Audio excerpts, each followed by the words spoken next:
I think it's just really important that family members, first of all, are patient and understand that there's no one way of coming out.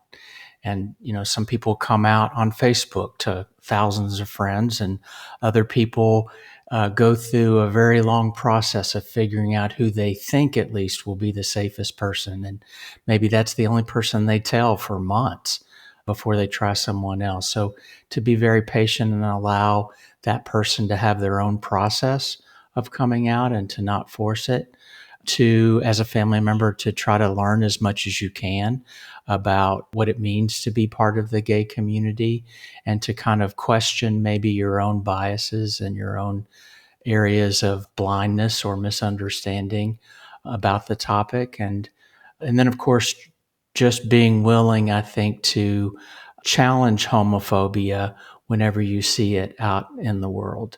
When a workplace person tells an off-color joke or makes an anti-gay comment or just even a microaggression, having the courage to speak up and maybe even express that you have a loved one who's gay. Welcome to Therapist Uncensored. Building on decades of professional experience, this podcast tackles neurobiology, modern attachment, and more in an honest way that's helpful in healing humans. Your session begins now with Dr. Ann Kelly and Sue Marriott.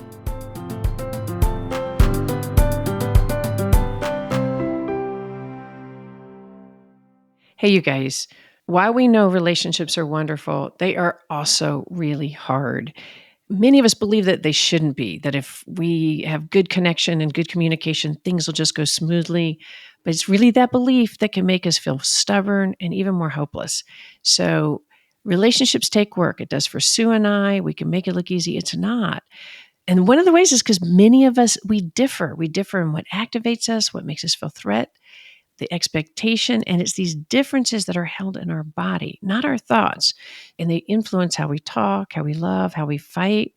So holding that belief, if he or she or they could just understand me, if they love me, they do something different, is not really true.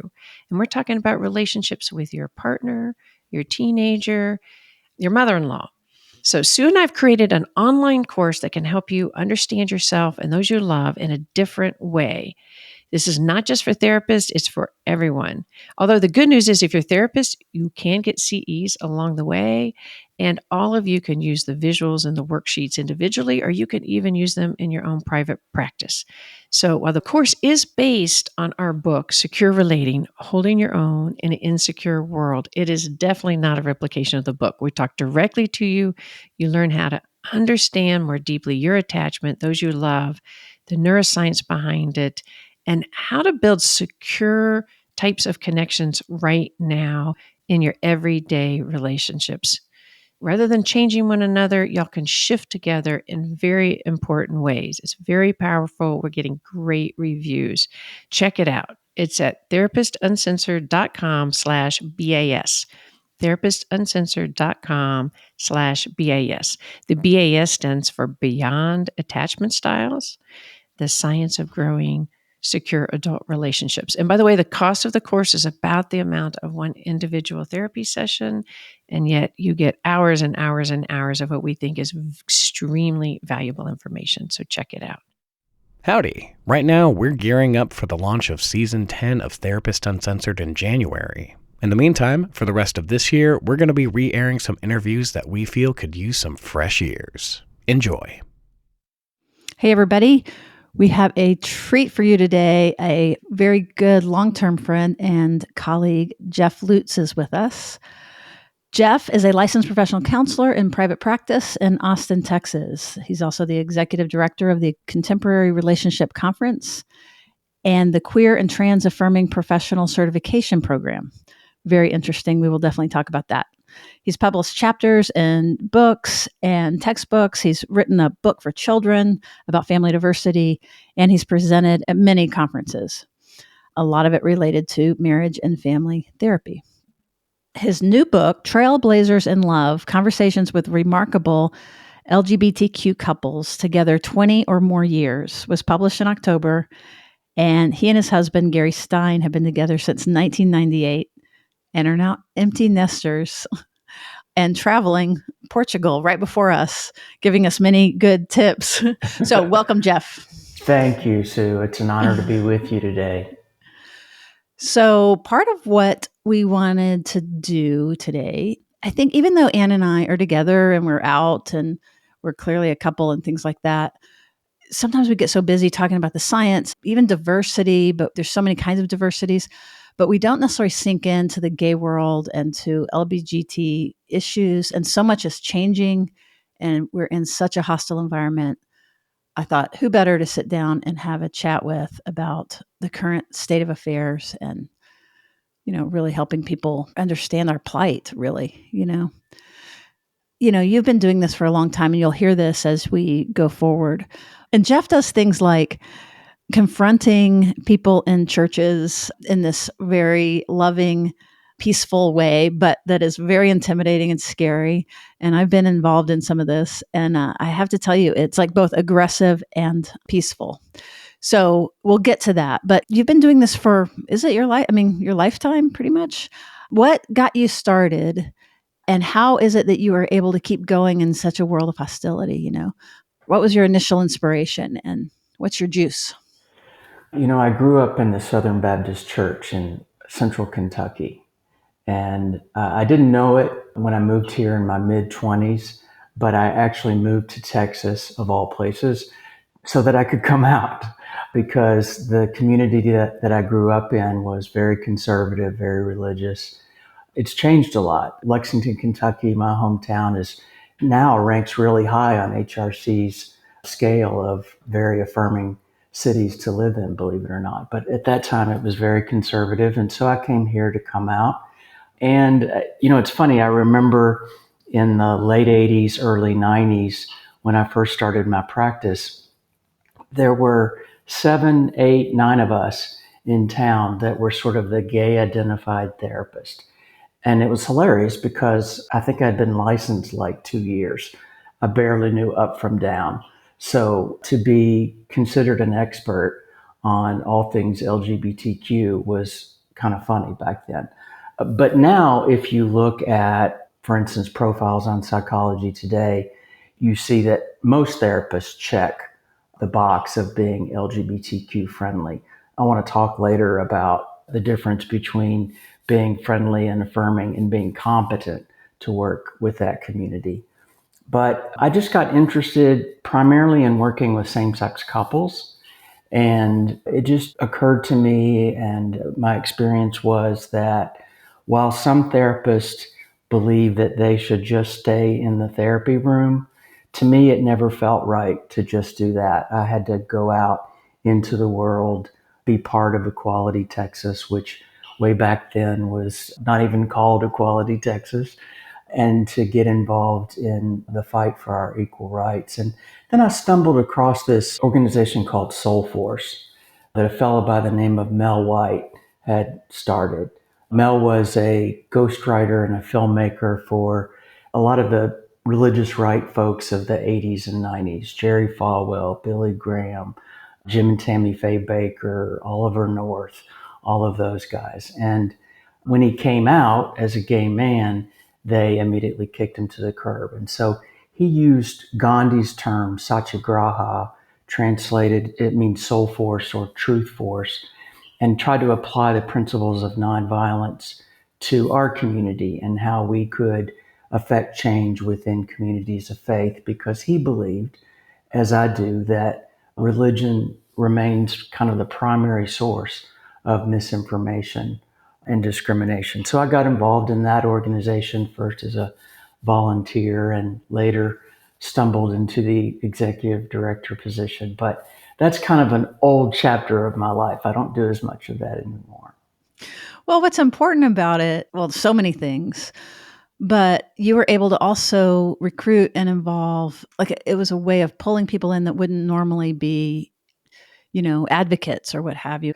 One of the things that really moved me way back then was that so much of this, and you would call up untruths, were coming from the pulpit. And not all pulpits and not all religious institutions, things like that. But you just mentioned some of them. A large majority of the rhetoric was coming from within these institutions. So How effective do you think that you were? We used to joke that sometimes we weren't sure if we were changing others at all, but we were changing ourselves. And that was part of it, standing on the front lines, risking arrest, sometimes crossing over a line where we knew we were going to be arrested was part of strengthening our own sense of self. And, I think that has a ripple effect in terms of the work that we do in the world. There are many stories in which I think we did affect change. I remember taking a bunch of queer families, some with children, some without, and we went to 6 of the biggest, largest mega churches in the country. And one of those churches, he's not there anymore, but Bill Hybels in Chicago started this mega church that has branches all over the country. People in religion would know that name. And we had a meeting with them, and you just sort of didn't feel like it went anywhere. It was back and forth, our beliefs, their beliefs. But when we got done, the second in command of this big, huge mega church with tentacles that go out all over the country came up to me and he said, "Jeff, we believe marriage is between a man and a woman. And we believe that the Bible says this and that and the other about same-sex marriage. But what you are doing with your children is from God." Because he had seen us with our children and all the other families with their children. So there are these little subtle, small ways in which we hope we created some cognitive dissonance that maybe if those people go on and have a relative come out to them or have some other life experiences, maybe we are one piece in the puzzle that affects change over time. And that you could even get an audience with these folks is amazing. I remember going to Colorado Springs with our little kids at the time to focus on the family. And, they were not focused on our families for sure, were they? No. And, I love that you remembered that because we did an action there 2 years in a row where we closed off the street. We were able to get a permit and do a direct action in front of Focus on the Family. Judy Shepard, Matthew Shepard's mother, was with us 1 year. And then this guy who was making a name for himself in New York City, we got him to come and do a concert in front of Focus on the Family. You've probably heard the name now, Billy Porter. That's awesome. Yeah, just this amazing concert in front of Focus on the Family. So it was fun work, but it was also sometimes very taxing and emotionally draining. So these days, I just think the world of people that still have the energy to do a lot of that work. Well, and some of also my experience was the pain of addressing it so directly is really tough. But also what's really hard as, somebody who is certainly engaged in quite a bit of advocacy is when we would lose and we've put our hearts in it and we put our time in it, just our spirit, our soul was in this fight. And then we would lose very badly. And there would be no mourning. It was an incredible loss. And I just think of all the advocates, little baby advocates out there and things like that about it's sort of a thankless job. And it really takes its toll because we're absorbing and hearing the hatred and, we could just duck our heads. So I'm just so appreciative of all of you out there that are still in the fight. And Jeff, I would say that you and I are both still in the fight. We just maybe do it more comfortably. From my rocking chair. Exactly. Yes. On Zoom. Right. With a bottle of Merlot. Exactly. Well, and then you continued and tell us about the Contemporary Couples Conference. The first year was called the Contemporary Couples Conference. We then changed it to the Contemporary Relationships Conference because we wanted to be more mindful and inclusive of polyamorous and open relationships and all the many ways in which people do relationship and form families. That got started because, like all of us, for many years I was going to professional conferences, these large national conferences, and when I or others would ask the presenter about same-sex couples or those of us in the queer community, I typically got some kind of response that went something like, "Oh yeah, you all too." as if we were just sort of this afterthought if we had been thought of at all.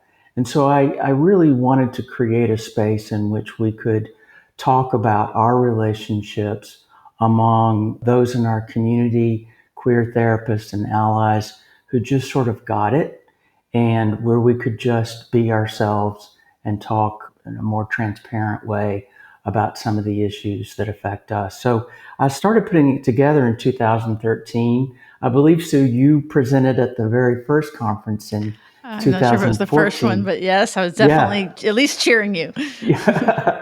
I didn't know if it would take off, but here we are about to do our 11th one. We did 6 or 7 years in Texas, several years in Austin, a couple of years in Houston. Then, of course, during the pandemic, we were virtual like everybody else. And this year we went to my alma mater, the University of Kentucky. And this coming May in 2024, we're going to the University of Cincinnati, which I'm excited about. So, yeah, we welcome people to join us. It's contemporaryrelationships.com. We're actually in our call for presenters period. We're receiving submissions right now until January 12th. So if any of your listeners would like to join our team of presenters, they can go to our website and they'll be guided into how to submit a proposal. This might be a good time to go back to what you mentioned earlier about the difference between sort of acceptance or being friendly versus being competent, because I'm thinking about your certification or the certification. I think there are a lot of most therapists have a good heart and certainly see themselves as friendly to our community. But I think it's important to understand that while many of the issues in our relationships are very similar to the issues in heterosexual relationships, there are differences. And people need to get training and experience on those differences in order to be effective. So in addition to the conference, we, not quite 3 years ago, began to brainstorm how would we put together a more comprehensive training. And we came up with QTAP, the Queer and Trans Affirming Professional Certification. And so we have a small group, usually about a dozen folks or so, that continue on after the conference. And over the course of the year, get roughly 60 hours of training. Some of that is asynchronous learning through pre-recorded courses that our faculty have put together. They do that on their own time. Then we have 10 hours of anti-racism training because we believe strongly that when you're working with this community, you really have to look at the intersectionality of identities. And so we make that a very strong component of our certification program. And then we have individual and group consultation as well. So it's kind of a more in-depth dive into learning about working with folks in our community. There's lots of therapists that'll be listening, and a lot of these good-hearted therapists that consider themselves friendly. What are some of the things that therapists get wrong or that would be different that you would want to be able to say? First of all, understanding and being generally aware of some of the terminology, cisgender, transgender, polyamorous relationships, open relationships, pansexuality, just learning about those terms are important. And creating a sense of comfort within yourself as a therapist to have some conversations that may lie outside of the conversations that people sometimes have in therapy sessions. I remember not long ago, 2 men in my office talking about how they wanted to open up their relationship.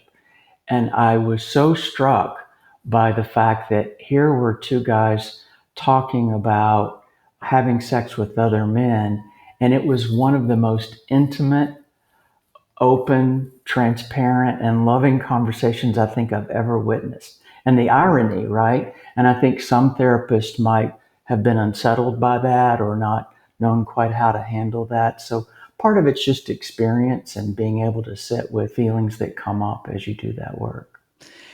And I don't want to confuse the sort of sex positive world as the same thing as gay and lesbian, right? But that there is an overlap. And so some of the cultural stuff in our communities, especially with men, they have been way ahead of the curve in being able to talk about what they actually want and sexual agreements and things like that.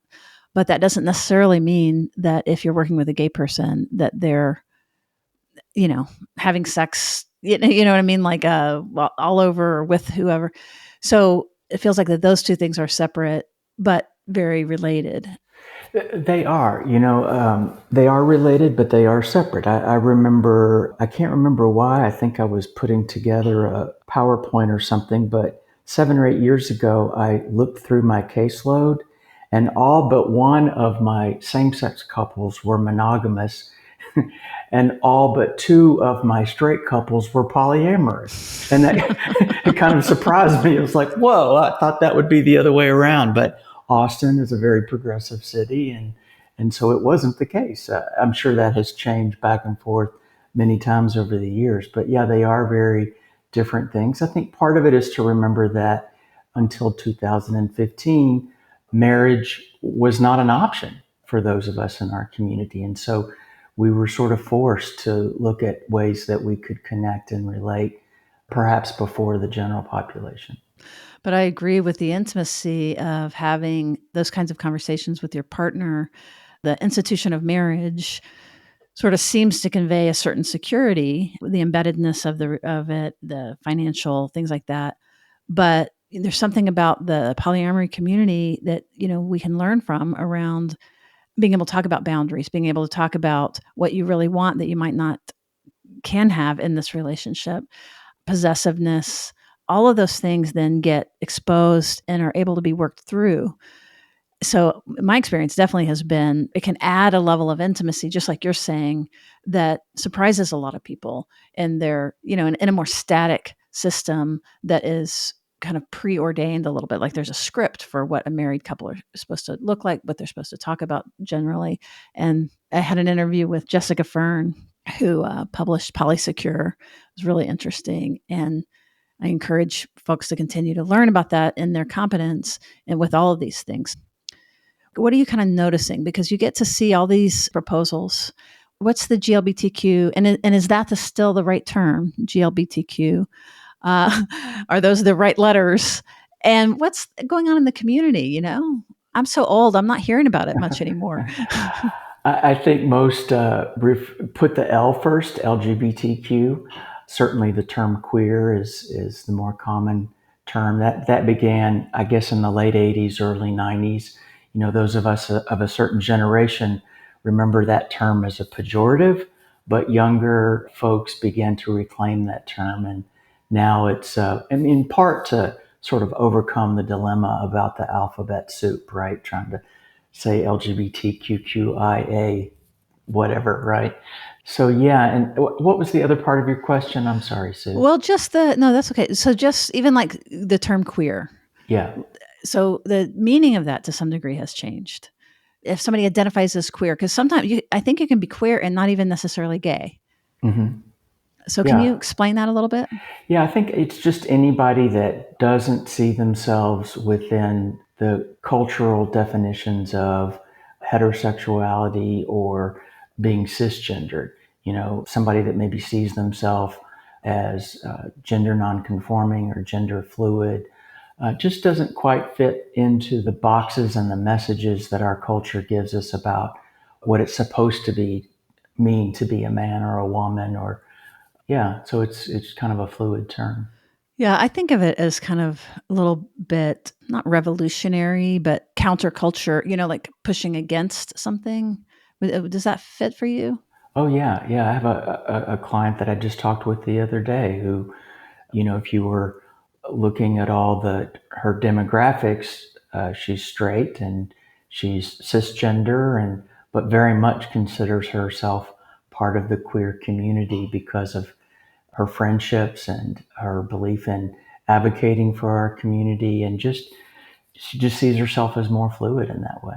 Is that insulting to other people in the queer community? I would hope not.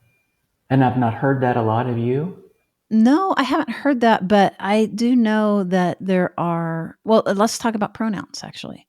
that there are just norms and things like that that are changing and growing. One thing I want to say is that it's not like the trans community is new. I think the visibility is new, but from recorded time in all cultures, there have been people that are recognized as two-spirit, or there's other terms for them from different cultures, and they're typically seen as being given more respect, being given places of honor, historically. So there is pushback around pronouns and people being upset about that. And I thought it would be helpful for us to just spend a little bit of time explaining what the pronouns mean, what it means to individuals. You had mentioned before we got on the story about the 3 old men in the bar. So that might help us put this in some context of now we've got to just sit and talk about this and learn and update our language. Yeah, there's a hilarious video that's floating around, and it's 3 gay men in their 60s or 70s sitting across from 3 young men. It's not a scripted video, it's an actual video that some researchers did. And they're sitting across from 3 gay men in their 20s, and these young gay men throw out some terms, and the older gay men have no idea what they're talking about. And I think they did a little bit vice versa as well. So the terms are constantly changing, and I'm sure there's language and terms that I, as an older gay man, am not quite hip with, but you're right, it's constantly moving and changing. And the pronouns are important just because I think for many years, people felt misgendered and they weren't able to correct that. They had no way of saying, no, that's not how I really see myself. So being able to put the correct pronouns in their bio, in their email chain, wherever they need to do, has been a really powerful way of reclaiming that part of their identity. I also think the pushback about pronouns has to do with all that the attack that we're seeing on the trans community right now. The trans community is the gay and lesbian community from 10, 15 years ago, right? They're still attacking the gay and lesbian community, but they know that public opinion has largely shifted in our favor. And so trans folks are the new thing that they can go after in the culture wars. And it's terrible in places like Texas. Just in September, Texas passed a ban on hormone therapy and puberty blockers for trans youth. There was talk about coming after parents and providers who were affirming of trans youth. I mean, if that day comes, I'll just give them the handcuffs and say, lock me up. Yeah, it wasn't just talk. I think about that initial case at Child Protective Services where one of their own investigators was investigated. And I've seen a big exodus of people that either are parents of, non-binary children. It's really, really, really scary. Very, very intimidating. All of my trans youth in my practice whose parents are affirming have sort of a backup plan, like where they're going to go to if things get worse. Oh, so, yeah. So painful. And going back to pronouns for a moment, part of what is so important, I think for one, part of the importance of it is when we're growing up, nobody's wondering, back in our day of oh, I wonder if she's going to be gay, or I wonder, you know what I mean? There's a projection of what I'm going to be. And that's still true about gender. So that people that aren't identifying as their biological gender aren't getting language back to them that is affirming, that feels right. And a lot of times they don't know it. So the idea of then at some point recognizing and having a language that fits then becomes so life affirming and so then utterly, utterly important. There's some research showing, that of course, because of the discrimination and this erasure and I think some families that are okay with gay people, if their child was trans, it's a much more difficult than if they're gay. So as far as, families being the primary source of support, it's still more likely that a trans individual is going to be rejected than anybody else, really. And so the suicide rates are higher, depression, just violence in general, being beaten up, being murdered, especially if you're Black, trans woman. But there's also research. What's important is that if you do use their chosen pronouns, if you do use their name that they would like to be called, that just having spaces that affirm them in that way reduces some of those symptoms tremendously. And we talk about kind of raising the bar of security. It's a very easy thing to do, even no matter where you come from, where you're listening from.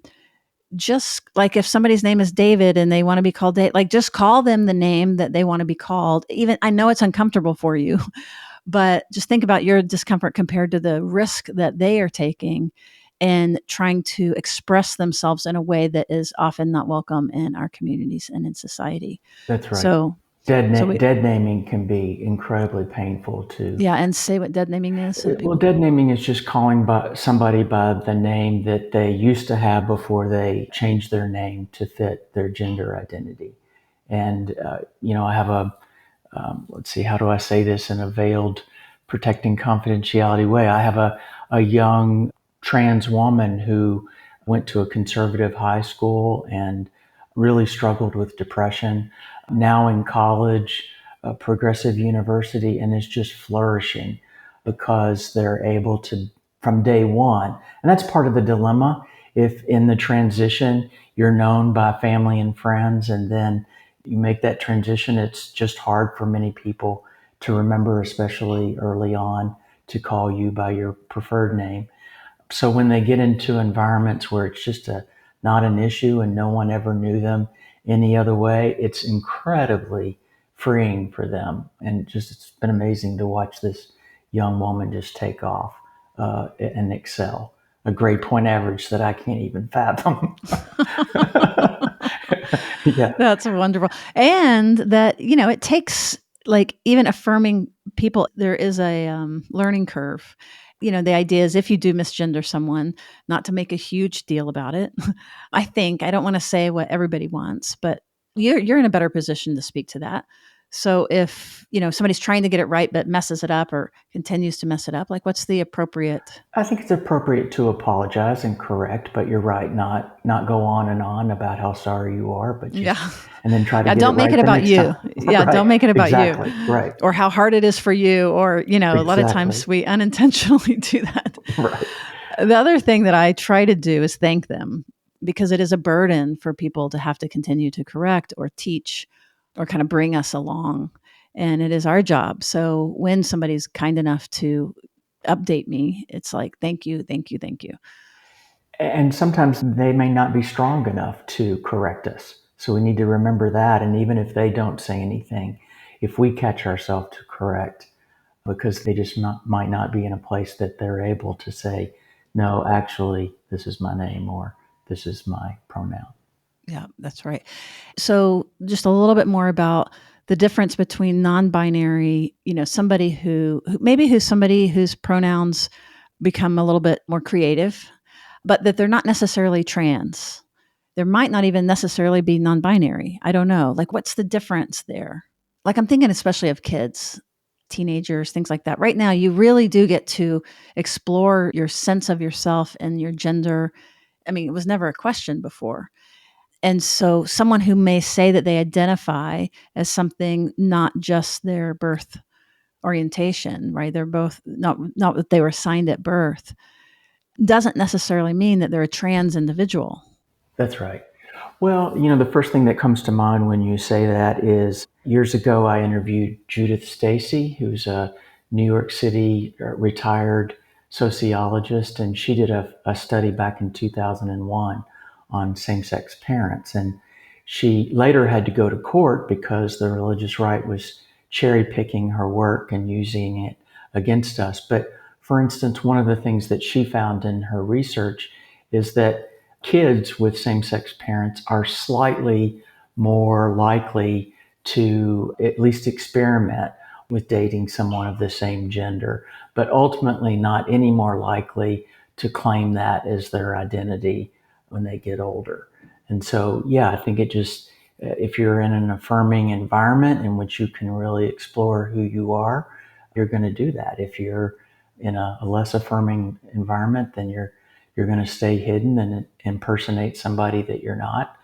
So, yeah.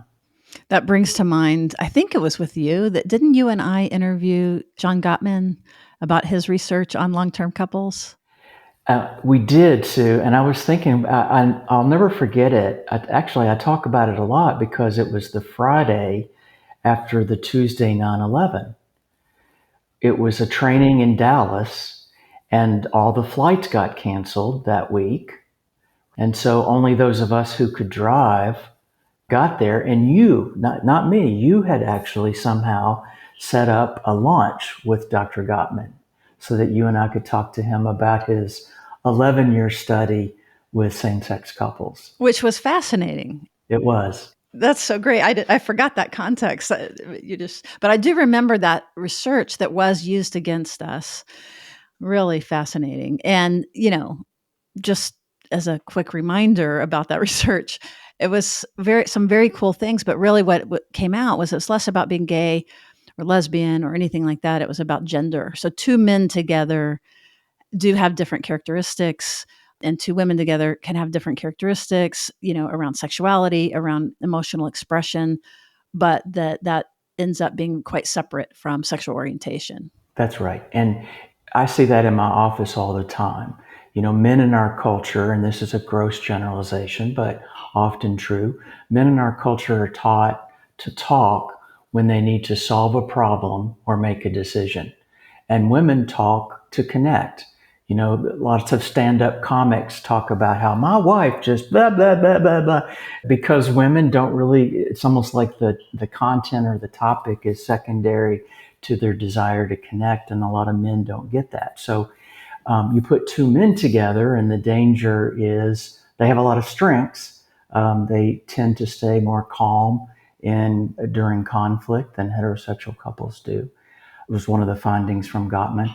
But one of the dangers is, given how men are socialized, is helping them learn to connect on a deeper level. And to women, sometimes it's how do you connect but still maintain your sense of self and not lose your individuality. So, yeah. It sounds so kind of a little bit stereotypical. I'm like, is that really what the finding was? I don't want it to be. And perhaps it would be different today because that study was several years ago. Yeah. What I remember about it was that we had more humor, and that lesbian bed death wasn't true. And that this is just statistically, we had sex on average less often, partly because we're not socialized to initiate, and that we'd like to feel really connected before that happens, but that the sex itself was more satisfying. That was one of the findings. I remember that. I was like, yeah. Gottman went public and said straight couples may have a lot to learn from gay and lesbian relationships. He did. I had wondered about that if he had continued that, because that was a long time ago, and this was a longitudinal study where they looked at people over time, I believe. And I had wondered if that research had continued. I don't know of another study or a continuation of that study. My understanding is that he did that study of same-sex couples not so much because he was interested in our community, but he wanted to understand differences in gender. And he thought observing two men or two women together might be a way to do that. Certainly. Yeah. So anything else that you're seeing through the conference about what people are interested in either learning about or teaching? Any particular trends? I think there's a trend towards really wanting to increase understanding and awareness around gender identity. It sort of mirrors what's happening culturally and politically. That's a big push. And also for helping people understand not only polyamory, but all the different ways that people form relationships and connections. We have presenters that come and talk about kink and fetish and, all kinds of stuff that if I had hair, it would blow my wig off. But it's great stuff, and I'm always glad to have them be a part of our conversation. Well, I love that continuing to push the boundaries and expand the space of what is seen as healthy and normal. And one of the things we talk about on the show a lot is secure relating doesn't necessarily mean that you are safe, but you have enough of this internal stability to be able to manage big feelings and stay connected. And I think these kinds of trainings really grow that secure space being able to, not have our wig pop off when whatever it is that we're hearing in sessions. You've written several things. Your article chapter was about, well, why don't you just tell us about it? The professional text chapters. Yes. Well, during my time working with Soulforce, I was learning a lot and encountering so-called conversion therapy or reparative therapy. Sometimes when we would go to Christian universities and we would bring folks from our community, they would make sure they had the guy or the woman there who used to be gay but no longer is, supposedly. So I began to dive into that research and learn more about it and find out just how many people had been damaged by that. Exodus International was a huge organization that folded in 2009 when the executive director went to his board first and then came out publicly and said, it doesn't work. It never has worked. I'm not sure we ever changed anybody, and I apologize for how we harmed people. So I had put together a presentation along with a colleague here in town, and we went to AMFT conference in Nashville, I think in 2010 or 11, and gave a talk on that topic. And it just so happened that somebody in the audience was a textbook editor. And he contacted us a couple of months later and asked us to write a chapter on the dangers of reparative therapy. So I did that. And then a few years later, another couple of editors asked me to contribute on that same topic. And then a few years later, another one. And I don't want to write about that anymore. I'm tired of it. No. We were watching this series called A Long Way Home, something like that, it was historically based and that had the most chilling depiction of conversion therapy that I have ever seen. So hopefully the word is out about that. Well, we're certainly fighting it, and there are more laws, particularly making it illegal to practice with minors, but we're still fighting it across the country because there are those that want it to be something that we use not only with minors, but with all queer adults. So even though Exodus folded over the years, a number of smaller organizations have sprung up. So it's still very much with us, and we've got to keep alerting people to the dangers. Yeah, because it would be like, let's say somebody's listening. So let's say you're a cis straight guy and you're listening. Basically, it would be the same thing as kind of being forced and brainwashed and with medicine and with very aversive techniques, scary aversive techniques, for you to shift your orientation from women to men. And if you can just even imagine the impossibility of that, it's the same thing, basically. That's how, there's no way that something like that is going to work from a soul perspective. One of the things I did during my time with Soulforce was organize a conference called the Ex-Gay Survivors Conference. It was people who used to call themselves ex-gay, but they had never had a place that they could come together. They found each other online and in different chat rooms, but they had never been able to come together in one space. And we had over 200 people come from across the country, some from the UK and Canada, just to be around other people for a weekend talking about what they had been through and some very moving experiences. Like we played some music and had them go up on a white piece of paper that had some prompts and write down whatever came up for them. And, some of them were heartbreaking, spending tens of thousands of dollars trying not to be gay. And we've got to keep fighting against that kind of dangerous misinformation. I'm just so touched by that about, again, you organizing something like that and how healing that must be. Then you continued to write and you got interested in a book on long-term same-sex couples. What inspired you in that direction? Well, it's nothing like the podcast that you do, but for a couple of years before the pandemic, I interviewed same-sex couples that had been together for a long time and just decided a few years ago that I wanted to transcribe some of those interviews and add to them. And so I interviewed 17 LGBTQ couples that have been together. I think the youngest one, 2 women have been together 21 years. And then there are 2 women that are just shy. I think they're just before their 59th anniversary now. And we just had conversations about their coming out experiences and how they met and the adversity that they faced in their culture, their churches, their families, and how they overcame that to form such resilient bonds. And it was just really heartwarming for me to be a part of that. And so I just decided to share it. It's called Trailblazers in Love, and it's available on Amazon and Barnes and Noble. And it's kind of an interesting book because it's a square 8.5 by 8.5, and it's got a lot more photos than a traditional book, but a lot more text than a coffee table book. So it's kind of a hybrid of the two.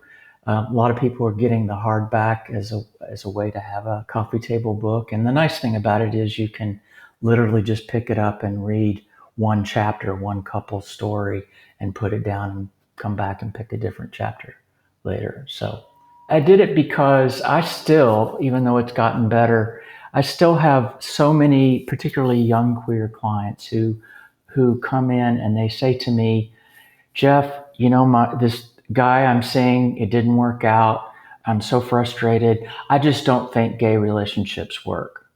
And then a couple hours later, invariably, I'll have a straight client come in complaining about the same things. I'm trying to meet somebody, or I was dating and it didn't work. But the difference is straight people never blame their dilemma on their sexuality. Gay people run it through that cultural shame piece where they feel like there's something wrong with us and our ability to form loving relationships. And, part of the problem is visibility. Folks my age are not down on 4th Street dancing at the gay bars till 2 a.m. anymore. We're out in the suburbs washing our dog. And so you don't know us. Okay, let me stand corrected. Me. I just went to a Beyonce concert. Lizzo. You are hip, I am girl. dancing. I am dancing. Go for it. But But you're right. sometimes the younger community doesn't see these long-lasting older couples, and so I wanted to tell their stories as a way of maybe sharing some hope and inspiring others.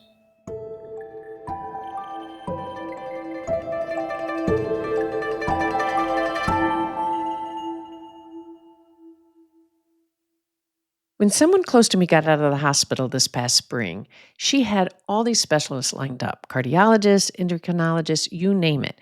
But literally, she had no one to coordinate her care. So we're sitting there looking at the list of follow-up appointments.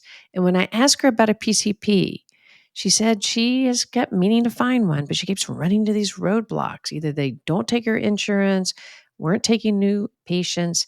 It was stressful because she really needed someone to coordinate her care. So we literally pulled out my phone right there in her living room and got on ZocDoc. Within 10 minutes, we found her a primary care doctor who takes her insurance, had great reviews, and could see her that same week. It was amazing. ZocDoc is a free app and website where you can search and compare high quality in-network doctors and click to instantly book an appointment. You have access to over 100,000 doctors, anywhere from mental health to psychiatry. So you can find a psychiatrist with openings, to dentist, urgent care, every specialty. And in fact, once we booked her PCP, I realized how much I've been putting off going to see a dermatologist. So I jumped on and did that as well. So stop putting off those doctor's appointments. Go to ZocDoc.com/TU to find and instantly book a top-rated doctor today. That's ZocDoc.com/TU. ZocDoc.com/TU.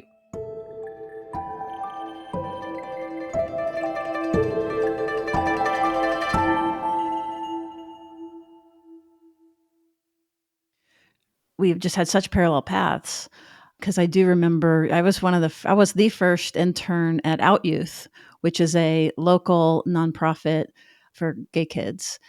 And one of my memories of that is that those kids would come in and it was coming from within the community too, around this high sexuality, particularly for the boys, high sexuality. It was this freedom, but that doesn't necessarily match where everybody is. And so there was kind of like, I'm either going to be in this very stimulating, highly sexual path, or I don't fit. And relationships aren't for me. And at the same time, there was a little rag that, you would pick up in the bars, and it would be the gay, kind of the newspaper, but it wasn't really a newspaper. And really what it was, before things were online, it was tons and tons of sexually related ads of one kind or another. And at that time, this is how this dates it, but there were obituaries. And so one of the things that I've thought was important was we created a weekly, or I don't remember if it was monthly or weekly, but a article that was really talking about long-term couples and really wanting to have kind of a counterpoint to that around like, no, we still get freedom. And part of that freedom is being able to settle down in whatever way that looks like for you. And then I remember you and I did Passionate Pairs. Oh my For the gosh. same, for the same I reason. I had some hair then, I think. At least a few. Yeah. That's right. But again, it was like these long-term these workshops for couples, like so this whole notion of, yes, intimacy and coupling can happen, does happen, already happens. And so you're really highlighting through your book these stories. And I've seen the picture, they're beautiful, incredible pictures of these faces of people. And another thing I like about what you're doing is there's so much, like now the young people, you've got kids, I've got kids. They know it. They think they know it all. And I'm a dinosaur. Like there's so far left of me that I really do feel like, hello, I was out there, I was marching, I was doing things. Like part of why you can do what you're doing is because of all the people in my generation that did the thing that they did. So there is something about like, don't write us off. We, the chain of social justice is long, and everybody just has their one piece that they're doing. And Jeff, the piece that you're doing here with this book is just incredible. And I think that you said it's a great gift potentially.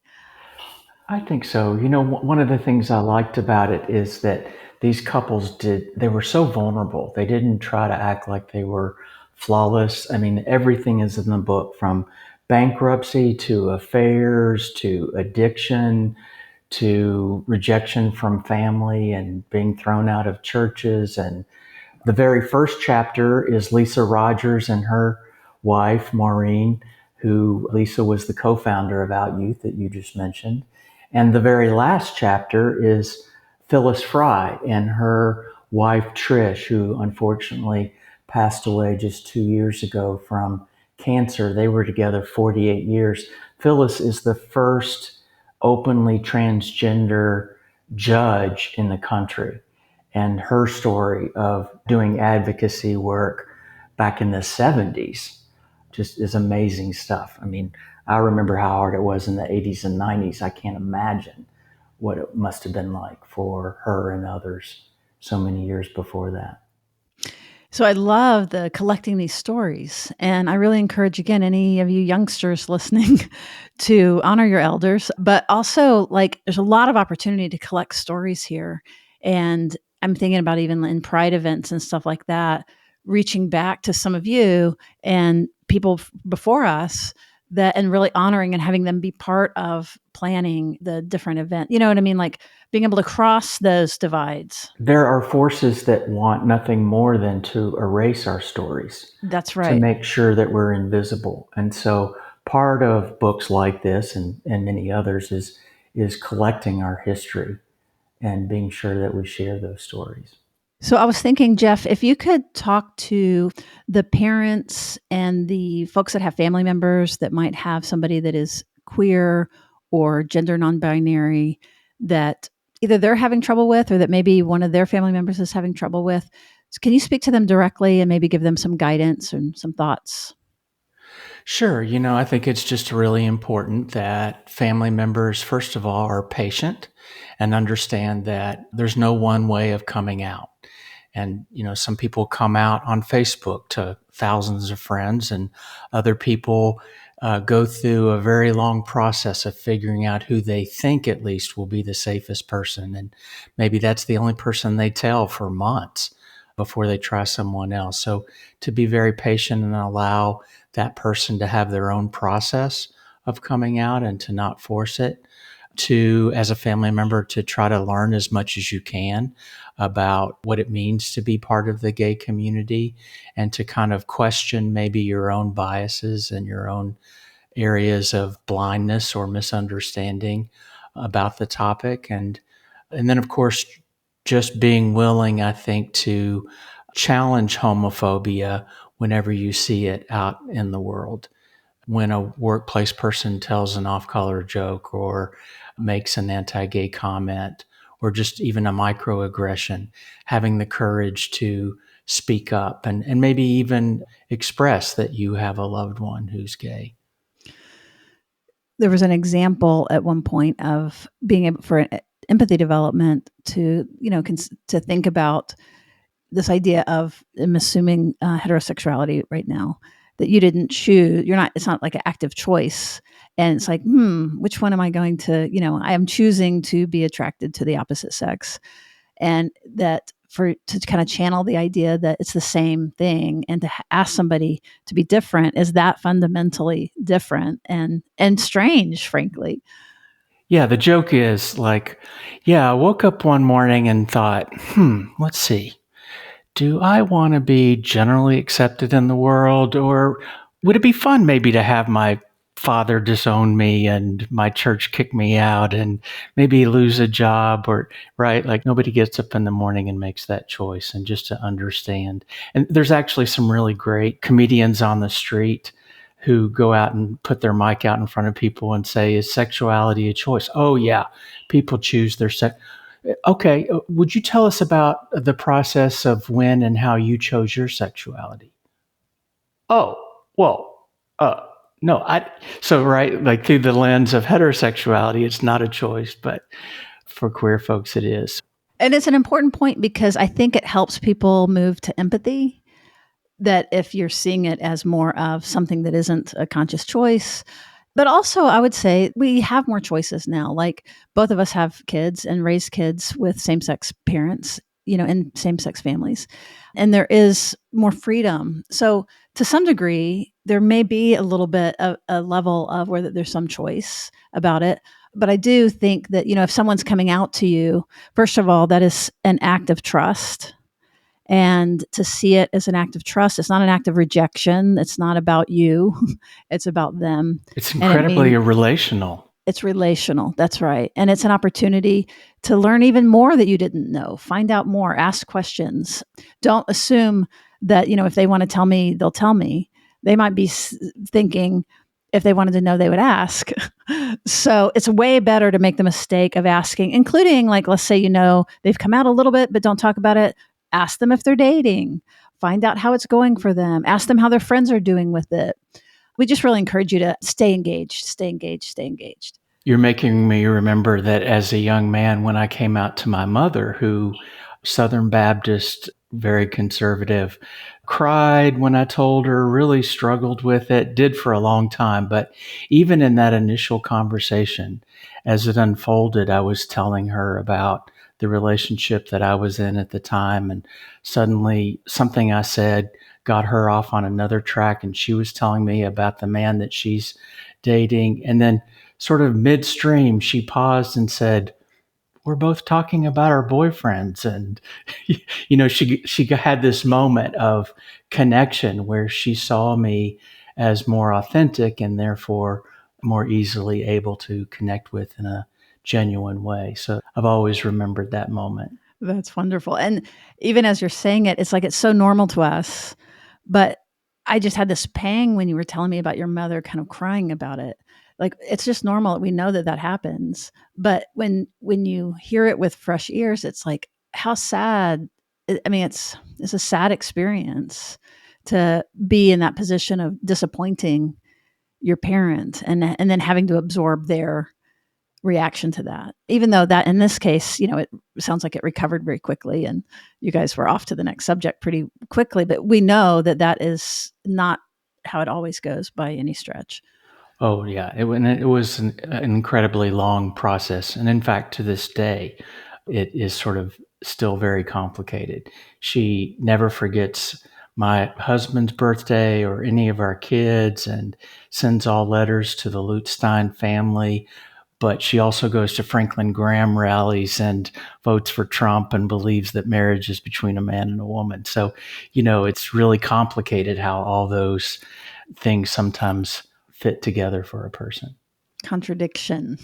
Contradictions. Being able to hold contradiction. So what about for therapists? Why don't you speak a little bit to therapists that want to understand and be more sensitive and kind of up to date on working with LGBTQ clients?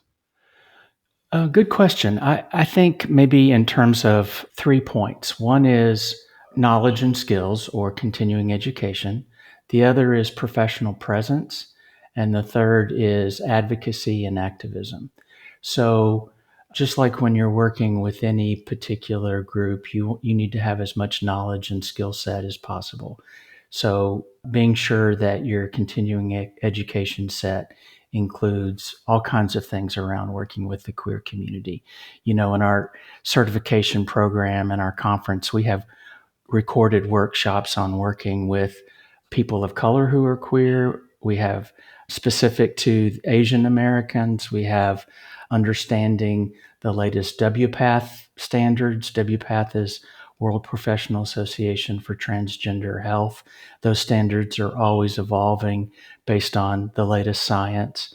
We have workshops on how to change your gender pronouns and name legally.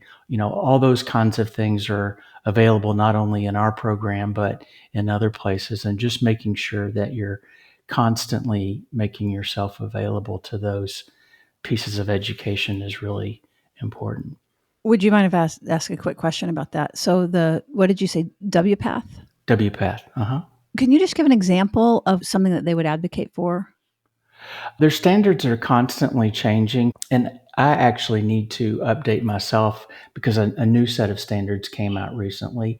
But for instance, when working with children, there's an awareness around you don't just advocate for transitional care if the child is talking about it for the first time.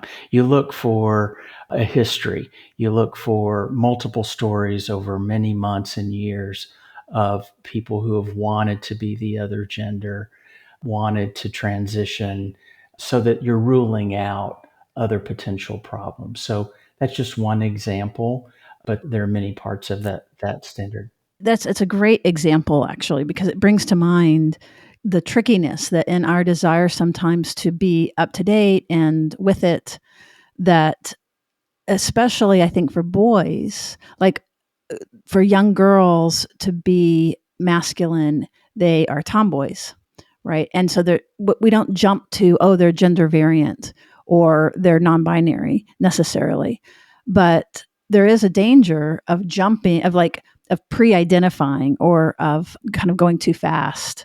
And, now that we have these options and all these cards on the table, so that a boy who's exploring their femininity, like that doesn't mean that they're necessarily gender non-binary, right? Not at all. And I think as a clinician, you can hear the difference if you're paying attention over time.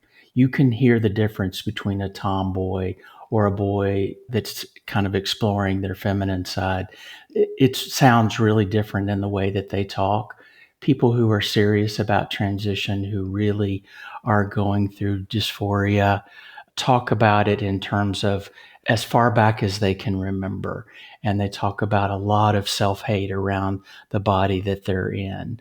And they talk about a desire in a way that tomboys and those kinds of folks don't. So, and notice that there's no corresponding name to tomboy, right? There's not like interesting, right? Sally girl, or I don't know what it would be, but there's a little patriarchy in that, I think. But because there's no room, right? You're not supposed to be like a girl, but it's okay for us to want to be more like a boy. Good insight. So that was the first one. You had the three.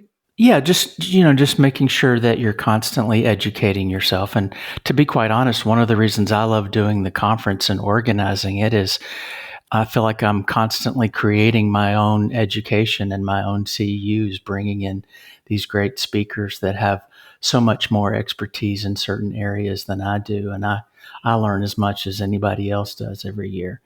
Secondly, I think professional presence. How do you present yourself professionally? What does your website say about you? Do you say that you work with queer couples, but all your images on your website are heteronormative? What is the language on your website? Is it all he, she, male, female, husband, wife, boyfriend, girlfriend, or are you more careful in how you present that language so that everyone is welcome to your practice? What does your paperwork say about you? I put questions about gender, identity, and sexual orientation right under name, address, and telephone number. And I do it not only as a question, but also a statement, right? Having the question that quickly in the paperwork says something about me and my practice. What does your waiting room say about you? Do you have some magazines that are make it clear that it's a safe place to work with the queer community? Do you ask about pronouns? I ask about pronouns almost the first thing.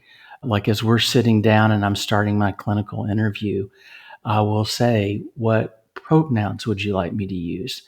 And for a lot of straight cisgender clients, they sort of do a double take like, oh gosh, I've never been asked that before. They just can't imagine why I would ask it. But I do it for two reasons. One is to make sure that I don't make an assumption, that I don't make a mistake, right? Just because someone looks to me male or looks to me female, that doesn't mean anything. So I always want to be respectful and ask how they want me to identify them. And secondly, again, I'm making kind of a commentary, a cultural statement around the importance of asking about pronouns and being sensitive to that. So that's, maybe a few thoughts about how do you present yourself professionally. I love what you're saying about the photos and like representation and things like that. The thing that I worry about is kind of almost the reverse. It's like in efforts to show diversity and to show allyship, that I worry about, like intentionally finding images of BIPOC people, for example.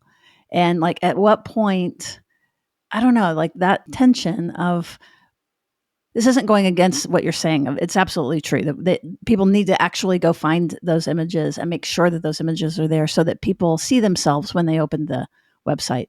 But just interestingly, I personally worry about the other side of it, which is trying to show something, you know what I'm saying, that like where it doesn't feel real or it doesn't feel genuine.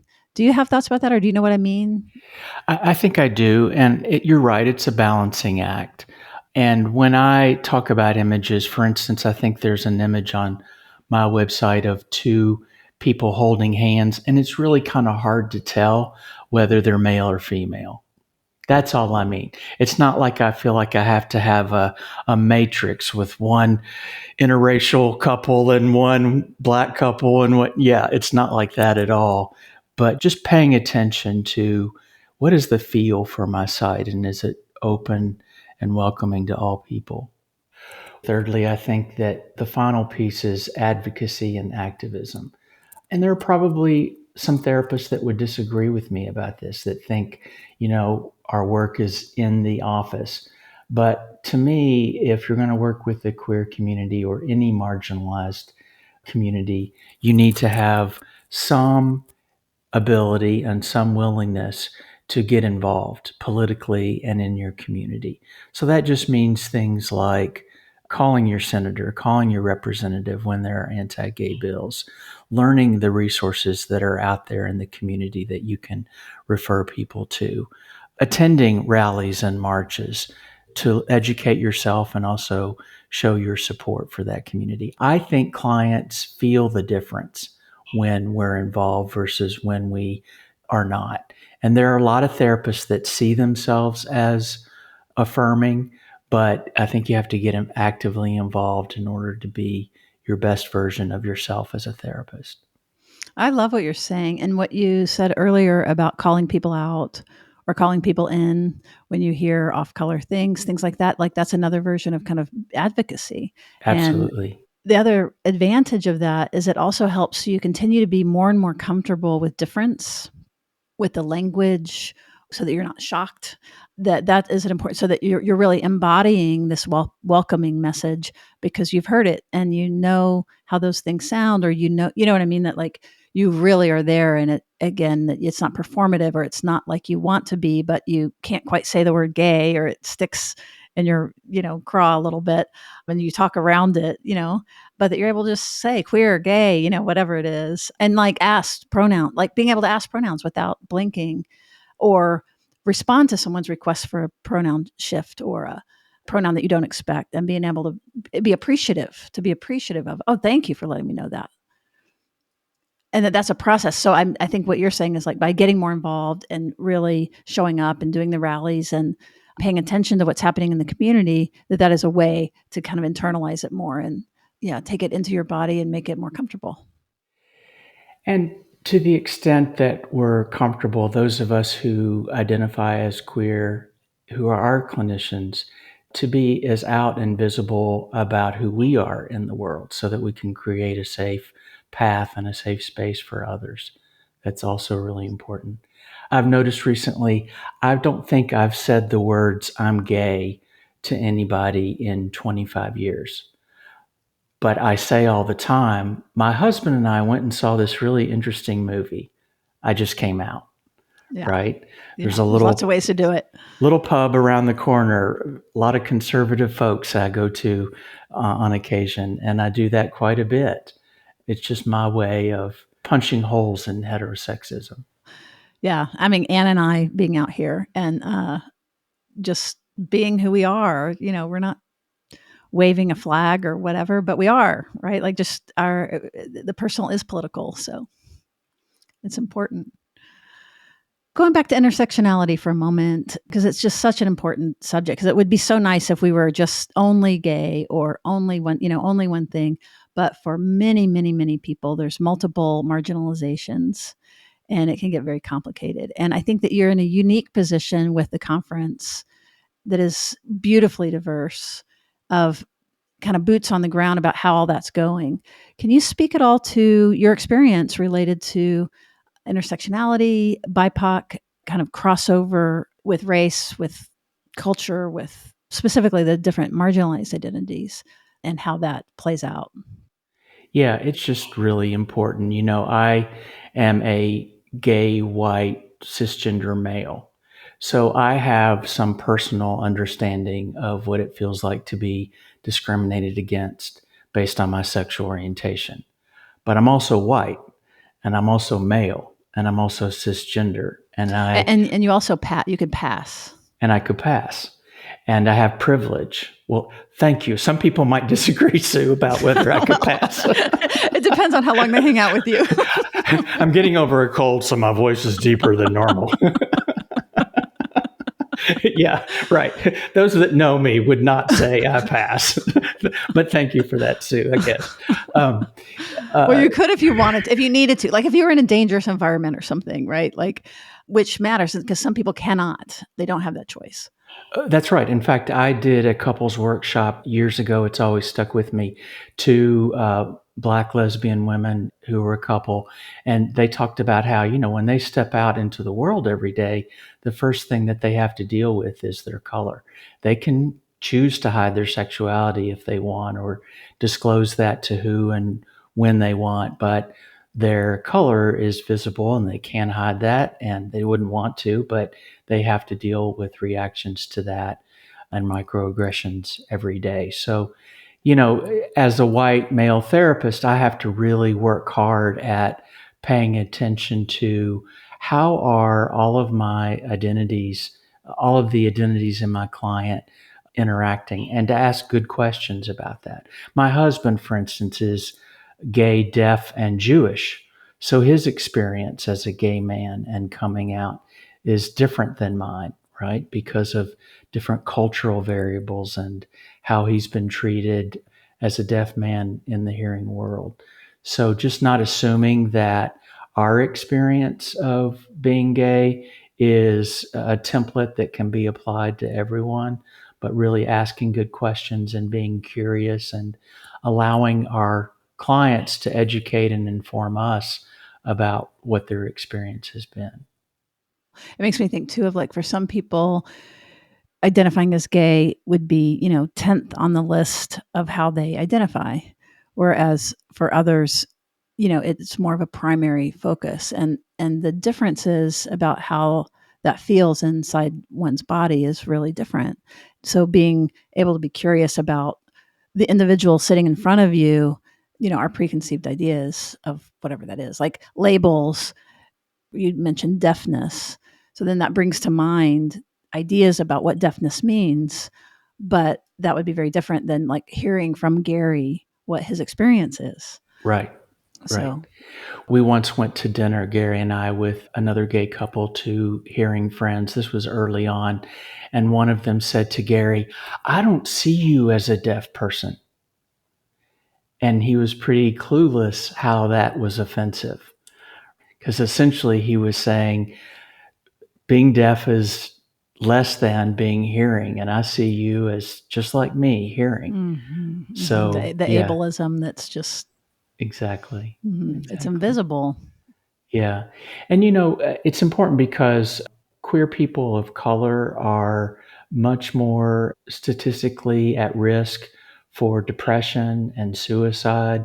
Trans women, right? So trans Black women have the highest rate of not only killing themselves, but being killed by others. I mean, that's why, at Transgender Day of Remembrance every November, an overwhelming number of people who have passed away in the last year are trans women of color. So understanding things like that, understanding, for instance, Asian Americans who are queer have a very different experience. I was just reading the other day that it's gotten a little better, but psychiatrists in China still have a very pathologizing view of sexual orientation, and kind of probably like we did in America 40, 50 years ago. So how that view from psychiatry permeates out into Asian culture, not only in addition to the loyalty aspect in the Chinese culture or Asian Americans, much like in the Latino culture, there's this expectation that you will conform to the family norms and not vary outside of that. So just some differences from perhaps the way we experience it as white Americans. If you are Black, for example, you don't have to come out to your family, right? And your family is often the shelter for you. But then to come out as gay within a Black family, because I'm thinking about the marginalization within marginalization. So the racism that we carry, even as gay people, just by being raised as white people, and in privilege, and then also the homophobia that can be present in BIPOC communities. That's right. You made me remember that years ago when I was doing my work with Soul Force, we were being trained by an elderly Black man that had marched right next to Dr. King. And I think we were all being very sensitive to the fact that we didn't want to compare movements. I think we were saying things like, we know that our movement for equality is not the same. And he actually said, well, hold on. Yeah, we marched and we faced violence and we did all the lunch counter sit-ins and we did everything. But before we went and did those things and afterwards, we got to go back to our families and to our churches for support. And he looked at us and said, and you guys don't have that. So yeah, just an awareness of how these different marginalized identities intersect. I'm so touched by that recognition. That's the kind of stuff that we live without. So to have it called out by him, even you relaying it this far, I still feel it. It's funny. Yeah, it always stuck with me. Yeah, because it definitely feels like it's less than, like that we have it better or that it's less than or something. So to have that validation is, that's really interesting. Well, and then also around, again, the whether it be disability or whether it be neurodivergence, there is a higher association within the neurodivergent community with gender and with sexual orientation. And I'm not quite sure why that is. I'm hoping to interview a person that has talked a lot about this soon. But when we're talking about intersectionality, really thinking about, like what is normal, and anything that veers off of normal or what the script is, these quote variants, or, like what is a normal brain? Well, there's no normal brain at all. And I love the movement, these like the disability movement and the neurodivergent movement, where that they are really calling that out and saying, that the problem isn't, don't try to get us to be socially acceptable, move society and widen the window to accommodate for all of us, which is the same message that we all are saying in all of our different movements. So it's really lovely. And it's eye-opening, because we all carry it and don't know it.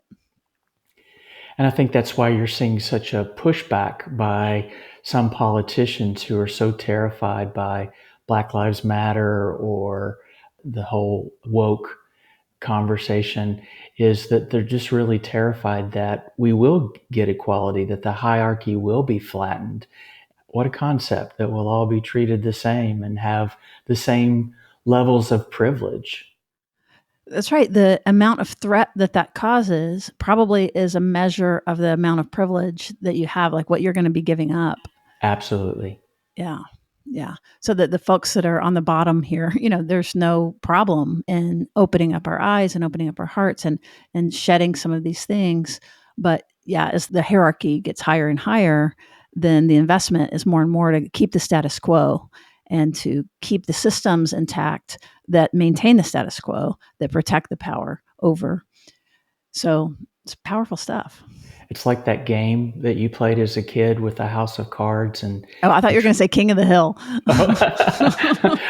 Where you try to take out one card at the bottom without the whole. They're terrified that if we remove enough pieces of the system that's been in place, the patriarchal, heteronormative system, that it'll all collapse and they won't be empowered. And the beauty is that the opposite happens, right? That's what, when we talk about secure relating and your work in the conference and your work in your book, is that the people that are kind of teetering on the top, I think that's why I thought of King of the Hill. Because you can fight to get up there, but guess what's everybody's aiming for you. Like it's not a secure place. Versus what we're describing is where it's flat, like it's a big King Arthur table and there's plenty of room for people to dance around, that you actually gain more. You're not actually giving up something. You're giving up something that is not good for you, and you're gaining something that is actually incredibly, incredibly good for you. I like that. Well said. I love it. So say again the title and where you can get it and your website and, how can people reach you? Trailblazers in Love, and the subtitle is Conversations with Remarkable LGBTQ Couples Together 20 Plus Years. It's available locally here at Book People and several booksellers, but globally on Amazon and Barnes & Noble. You can just look it up by title. And if they wanted to reach you? JeffLutesPsychotherapy.com or info@contemporaryrelationships.com. Right. And so don't forget about that conference that's coming up in May, whether you might like to be a presenter or like that you would like to attend, and the certification, which is really important. And is there anything else that you would want people to know, kind of that I didn't ask or that we didn't cover, that you want to include? Other than Sue Marriott rocks? Are you going to make that your passcode? Sue Marriott rocks. Oh, there goes my bank account. It's hacked now. No, thank you, Sue. I just enjoyed the conversation. It was good to talk with you again. Absolutely. Well, thank you all for listening. And in addition to Jeff's book, reminder that our book will be out in April. It is called Secure Relating, Holding Your Own in an Insecure World. and also available at all of those places that Jeff mentioned. And before we go, we both noticed our covers were really similar. Yes. What did you think about that? I don't know. Did you hire a book designer? Oh, this was all HarperCollins. This was all totally out of our hands. Yeah. I hired a book designer, and that's what she came up with. And it's and just then amazing. I saw a third one that had a little bit of that same. Somebody had sent it to us, and it's like, "What's going on?" And I'm like, I think it's just great minds that think alike. There you go. That's it. We just gravitated towards each other. That's right. All right. Well, thank you very much for listening, and we'll see you around the bend.